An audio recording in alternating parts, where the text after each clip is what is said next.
மணத்தக்காளி கீரை துவையல் எப்படி பண்ணுறதுன்னு பார்ப்போம். மணத்தக்காளி நான் இவ்வளோ எடுத்து வச்சுருக்கேன். இதுக்கு என்ன பண்ணணுன்னா, ஃபஸ்ட்டு அடுப்பில் வடச்சட்டியை வச்சுட்டு ஒரு கை உளுந்து,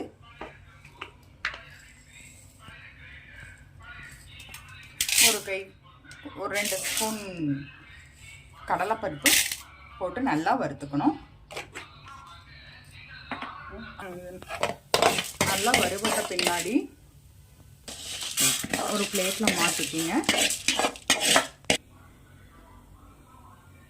உளுந்தும் கடலைப்பருப்பு நல்லா வறுத்த பின்னாடி நான் எடுத்து வச்சுருக்கேன் கருவேப்பிலை, கொத்தமல்லி, சின்ன வெங்காயம், தேங்காய், இஞ்சி, இது எல்லாத்தையும் போட்டு நல்லா வறுத்துக்கலாம்.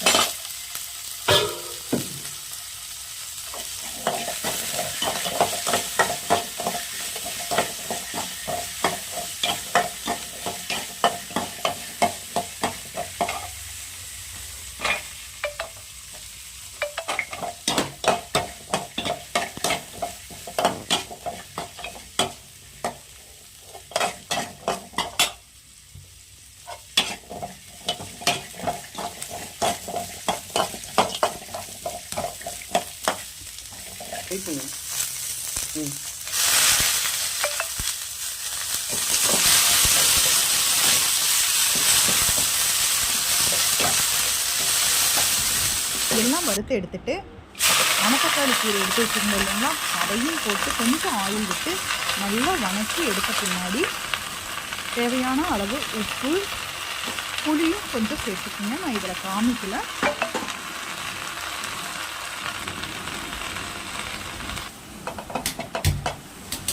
அவ்வளோ கீரை போட்டது எவ்வளோ கம்மியாகிடுச்சு பார்த்தீங்கன்னா.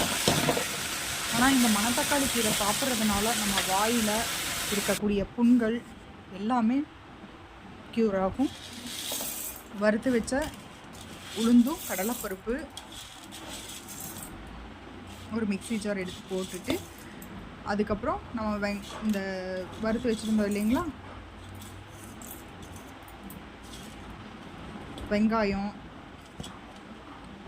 இஞ்சி, தேங்காய், இது எல்லாத்தையும் போட்டு நல்லா வதக்கி வச்சுருந்தது எல்லாத்தையும் போட்டு நல்லா கிரைண்ட் பண்ணி எடுத்தால் நம்மளுக்கு மணத்தக்காளி கீரை துவையல் ரெடி.